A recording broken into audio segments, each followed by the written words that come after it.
चलिए दोस्तों, हम लोग आज एक और लेंस का संयोजन के बारे में देखेंगे जो 12th फिजिक्स के लिए बहुत इंपॉर्टेंट है। यह डेरिवेशन प्रत्येक एग्जाम में पूछा गया है और ये आपके बिहार बोर्ड 2025 के लिए बहुत इंपॉर्टेंट है। तो हम लोग देखेंगे यहाँ लेंसों का संयोजन। यहाँ से 1 से 12 क्वेश्चन पूछा जाता है। जैसे बहुत सारा ऑब्जेक्टिव क्वेश्चन से लेकर सब्जेक्टिव क्वेश्चन पूछा जाता है। तो हम लोग लेंगे लेंस को यहाँ हम लोग दो लेंस को एक साथ बनाएंगे। दो लेंस क्या लेंगे भाई? एक साथ बनाएंगे और इसका संयोजन देखते हैं क्या होता है और इससे होने वाले घटनाएं क्या होती है। तो यहाँ हम लोग कितना लेंस लिया भाई? दो। पहला का F1 फोकस 1 और दूसरा का F2 L1 और L2 हो गया। ऑब्जेक्ट को हम लोग यहाँ रख लेंगे, ऑब्जेक्ट को यहाँ रख लेंगे और ऑब्जेक्ट को रखते समय यहाँ से इस पर एक रे खींच देंगे। सबसे पहले हम लोग लेंस का मध्य भाग को हम लोग ड्रॉ कर लेते हैं। ड्रॉ करने के बाद जब लेंस इसमें जाएगा तो यहाँ हम लोग देखेंगे, यहाँ से इसका प्रतिबिंब यहाँ बनेगा जिसको हम लोग आई से सूचित करते हैं। इसके बाद यहाँ से जो रे निकलती है, यहाँ से देखा जाता है जो रे निकलती है इसका क्या बन जाता है भाई? प्रतिबिंब आई डैश यहाँ बन जाता है। अगर हम लोग देखें यहाँ से इस वस्तु की दूरी तो हम लोग इसको भी से सूचित करते हैं और यहाँ से इस वस्तु की दूरी देखें तो किससे होता है भाई? भी डैश से सूचित किया जाता है। अगर हम जानते हैं यहाँ इस साइड में माइनस क्या हो जाएगा? यू होगा। तो इस कंडीशन के अनुसार में हम लोग इस लेंस के बारे में पहले लिख लेते हैं, उसके आगे चलते हैं। चलिए दोस्तों, आप इस तरह के इस डायग्राम को ड्रॉ कर सकते हैं। हो गया। तो उस कंडीशन के अनुसार हम लोग लिख लेंगे, माना कि F1 तथा F2 दोनों लेंसों का फोकस दूरियां है तथा L1 तथा L2 दो लेंस है। L1 तथा L2 दो लेंस है। तो इस तरह से हम लोग इसका नाम लिख लिए। अब हम लोग देखें, अगर इसका रचना करें तो वहां लिख सकते हैं पहले लेंस से। अगर पहला लेंस देखा जाए तो यू अभी उस प्रकार से हम लोग लिखेंगे। क्या लिखेंगे भाई? यू और भी उस प्रकार से लिखेंगे। तो यहाँ अपवर्तनांक पहला मीडियम, दूसरा मीडियम, तीसरा मीडियम और चौथा, उस तरह से हम लोग देखें तो इसका फॉर्मूला होता है 1/v dash minus 1/u equal to उसके सापेक्ष में हम लोग लिखेंगे क्या होगा भाई? इस तरह से हम लोग लिख लिए। यह फॉर्मूला किसका होता है भाई? तो यह फॉर्मूला हो गया F1 के लिए। किसके लिए भाई? 1/f1 के लिए, फर्स्ट फोकस के लिए। तो फर्स्ट समीकरण। दूसरे फोकस के लिए लिखें तो पहले लिखेंगे जो आई डैश है वो क्या है? आई क्या है? आई डैश का प्रतिबिंब है, वस्तु है। आई वस्तु है और आई डैश क्या है? प्रतिबिंब है। उस सापेक्ष है तो यहां लिखेंगे दूसरे लेंस से अगर देखा जाए तो इसका दूसरा समीकरण होगा 1/f2 इक्वल टू 1/, क्या होगा भाई? 1/v minus 1/v dash. यह होगा दूसरा समीकरण। क्या होगा भाई? दूसरा समीकरण। इस अनुसार से हम लोग लिख सकते हैं यहाँ समीकरण एक एवं समीकरण 2 1 एवं 2 को जोड़ने पर, समीकरण 1 एवं 2 को जोड़ने पर अगर समीकरण 1 एवं 2 को हम लोग जोड़ दें तो क्या प्राप्त होता है? यहाँ देखा जाए तो यह प्राप्त होगा इधर 1f1 plus 1/f2 equal to, इधर से v1 और v2 कट जाएगा तो बचेगा 1/v माइनस 1/u। उस अनुसार से हम लोग देखें यहाँ तो 1/f1 plus 1/f2 equal to 1/v minus 1/u। तो हम ये भी जानते हैं 1/v माइनस 1/u लेंस का फॉर्मूला होता है जिसे हम 1/f से सूचित करते हैं। तो उसको लिख सकते हैं 1/f1 plus 1/f2 equal to, इसको हम भी लिख सकते हैं किससे भाई? यहाँ लिख सकते हैं लेंस सूत्र से। किस सूत्र से भाई? लेंस सूत्र से। तो देखा जाए लेंसों का संयोजन कितना होगा? 1/f equal to 1/f1 plus 1/, क्या होगा भाई? f2। तो यह होगा एक लेंस का संयोजन। क्या होगा भाई? लेंस का संयोजन फॉर्मूला जो बहुत बार पूछा जाता है। तो यहाँ हम लिख देते हैं प्रूव्ड, इसको सिद्ध किया। तो जब दो लेंस एक साथ रखा जाए, जब दो लेंसों को एक साथ रखा जाए तो इसका संयोजन कितना होगा? फोकस दूरी का संयोजन कितना होगा? 1/f equal to 1/f1 plus 1/f2 इतना सिद्ध करना होता है जो प्रत्येक एग्जामों में पूछा जाता है।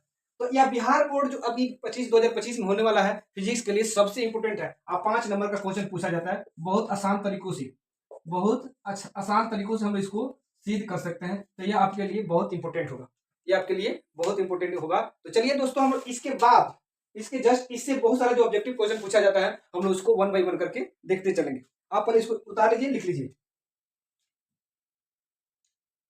हो गया, या तो आप स्क्रीनशॉट ले सकते हैं। आगे चलते हैं, हम इससे बहुत सारा क्वेश्चन पूछा गया है। अभी आपका जो 10th मंथली एग्जाम हुआ है या सेंटर एग्जाम हुआ है उसमें भी इस तरह से क्वेश्चन पूछा गया है जो आपके एग्जाम के लिए बहुत इंपॉर्टेंट है। तो चलिए मिटाते हैं और बताते हैं इस फॉर्मूलाज का उपयोग कहाँ कहाँ किया जाता है और कैसा कैसा क्वेश्चन पूछा जाता है। हो गया, मिटाते हैं।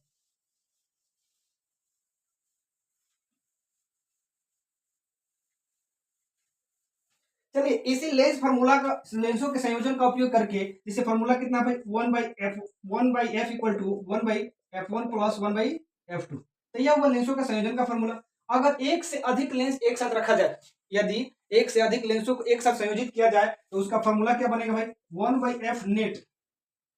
यहाँ हम लोग टोटल लिख सकते हैं net one by F one plus one by कितना F two plus one by F three plus dot dot कितना वन बाई एफ वन। तो यह क्या होगा भाई, एक से अधिक लेंसों का संयोजन, एक से अधिक लेंसों का संयोजन का फॉर्मूला होगा। अभी आपके एग्जाम में पूछा गया क्वेश्चन था जो दो लेंस जिसका फोकस दूरी f1 और f2 समान हो तो उसमें उसका संयोजन का मेन समान संयोजन फोकस दूरी कितनी होगी। अगर हम लोग इसमें f1 और f2 को क्या कर दे भाई, f1 और f2 को क्या कर दे, बराबर कर दे दिया था। तो यह किसके बराबर हो, f हो तो संयोजन f कितना हो जाएगा भाई, one by F equal to one by F plus one by F. तो यहाँ जब अगर हम वन बाई एफ देखा जाए, इसको हम संयोजन करें या टी करें तो कितना होगा, तो उसके अनुसार से यहाँ तो एफ होगा वन प्लस वन, एफ हो गया वन प्लस वन, तो one plus F T equal to two by F या F T equal to F by कितना हो जाएगा, एफ बाई टू होगा, जो आपके एग्जाम में अभी सेंटर एग्जाम में पूछा गया। अभी जो अक्टूबर में एग्जाम हुआ सेंटर का उसमें पूछा हुआ ऑब्जेक्टिव क्वेश्चन है। कब, जब फोकस दूरियां उनका क्या हो, समान कर दी जाए, तो दोनों लेंसों की फोकस दूरियां क्या हो, समान हो, उस तरह से क्वेश्चन पूछा गया। अगर इसी लेंस फार्मूला को हम लोग क्या कर दें, अगर दो लेंसों के बीच की दूरी कितनी है भाई, अगर पूछा जाए दो लेंसों के बीच की दूरी कितनी, दो लेंसों के बीच की दूरी अगर डी हो, यहां से हम लोग लिख सकते हैं यदि दोनों लेंसों को डी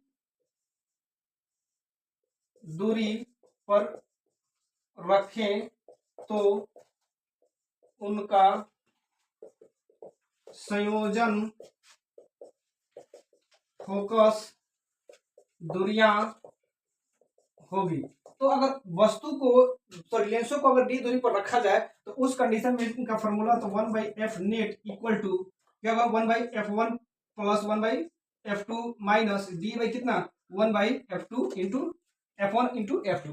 तो यह होता है जब लेंस को कितनी दूरी पर रखा जाए, जब दोनों लेंसों को डी दूरी पर रखा जाए तो उसका ये फॉर्मूला बनता है। इससे भी क्वेश्चन अभी सेंटर एग्जाम में पूछा गया है कि इसमें अगर समान दूरी है, मतलब उस लेंसों को डी दूरी पर रखा जाए तो उसका मान कितना होगा। तो इसमें अगर एफ टी पूछा था तो क्या किया था, one by F T equal to, तो अगर हम इसका एलसीएम निकाले तो क्या होगा भाई, एफ वन एफ टू, क्या होगा भाई एफ वन एफ टू। तो यहाँ हम लोग F two plus F one minus क्या होगा डी होगा। उस आधार पर इसको हम लोग अगर बदल दें तो फॉर्मूला होगा एफ टी इक्वल टू कितना भाई, संयोजन फोकस दूरी कितना हो जाएगा भाई, एफ वन एफ टू अपन F one plus F two minus D, इतने के बराबर हो जाएगा जो संयोजन। अभी सेंट्रल एग्जाम में 60 नंबर क्वेश्चन था जो आप जाकर देख सकते हैं। क्वेश्चन नंबर कितना, 60 था, जो सेंट्रल एग्जाम का ऑब्जेक्टिव में क्वेश्चन पूछा हुआ था। तो ये था अगर लेंसों को कितने दूरी पर रखा जाए, डी, तो इस तरह से यहाँ आप इतना लिख सकते हैं। तो ये आपका ऑब्जेक्टिव क्वेश्चन पूछा गया था।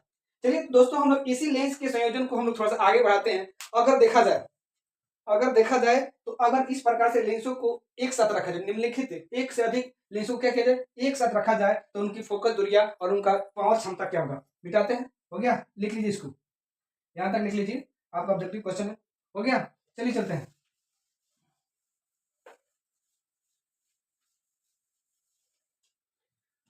तो हेडिंग देंगे हम लोग लेंसों की क्षमता, सॉरी लेंसों की क्षमता। अगर हम लोग देखा जाए, लिखते हैं यहां नीचे, यदि एक से अधिक लेंसों को एक साथ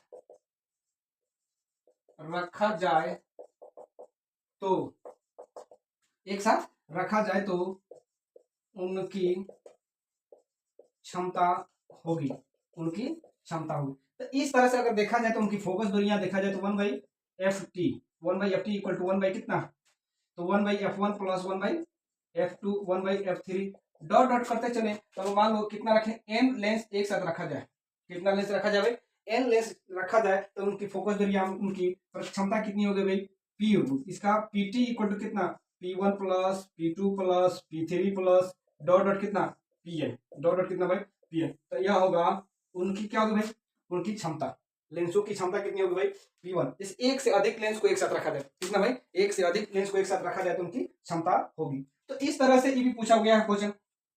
अब इस पर क्वेश्चन पूछा गया है, क्वेश्चन आपकी सेंट्रल एग्जाम में और मंथली एग्जाम में पूछा गया है। अब यदि, तो इसको आप यहां तक लिख लीजिए, लिखने के बाद हम लोग आगे चलते हैं जो आपके लिए ऑब्जेक्टिव क्वेश्चन जो सेंट्रल एग्जाम में पूछा हुआ था। यहां तक लिख लीजिए, लिख लीजिए जल्दी, या तो स्क्रीनशॉट लेकर चलिए हम लोग आगे चलते हैं। हो गया, बढ़ते हैं।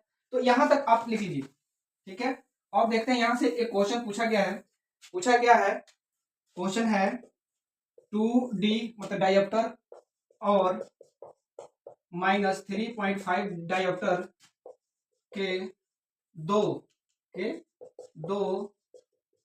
लेंसों का संयोजन क्षमता होगी, संयोजन क्षमता होगी। अगर हम लोग देखा जाए, अभी देखें संयोजन क्षमता मतलब पीटी इक्वल टू कितना, p1 प्लस p2 प्लस, तो यहाँ सिर्फ दो ही है, यहाँ कितना क्षमता है भाई, एक और दो। तो दोनों को हम लोग अगर पीटी निकालना है तो दोनों को हम जोड़ेंगे, 2d प्लस -3.5d। अगर हम माइनस लोग बाहर लेते हैं तो 2d माइनस 3.5d, अगर हम सब्ट्रैक्ट करते हैं तो -1.5d। तो आपके क्वेश्चन में जाकर देखना आपका option number B, option number कितना भाई, बी था। 35 नंबर क्वेश्चन, कितना नंबर क्वेश्चन, 35 नंबर क्वेश्चन में आप जाकर देख सकते हैं। आपके सेंट्रल एग्जाम में और मंथली एग्जाम में भी ये क्वेश्चन पूछा गया था, कितना उनकी क्षमता है, दोनों लेंस की क्षमता इतना ही है, सॉरी हाँ पावर इतना है, तो उनकी क्षमता कितना होगा, तो क्षमता कितना होगा भाई -1.5 डायोप्टर। तो इस तरह से भी आपके क्वेश्चन पूछा गया है, तो आप देख सकते हैं। ठीक है दोस्तों, इसके बाद आता है, हम लोग देखेंगे इसके बाद क्या देखा जाएगा भाई, इसके बाद इससे जितने भी इस लेंसों के संयोजन से जितना क्वेश्चन बना हम देख लिए हैं, और आपके एग्जाम के लिए यह सबसे इंपॉर्टेंट है। अगर इसको आप एग्जाम के लिए देखते हैं तो आप अपना मार्क्स बूस्ट कर सकते हैं, अपने मार्क्स को बढ़ा सकते हैं। फिर मिलते हैं दोस्तों नेक्स्ट वीडियो में। अगर वीडियो अच्छा लगे तो लाइक, सब्सक्राइब और अपने दोस्तों के साथ भी शेयर जरूर कीजिए।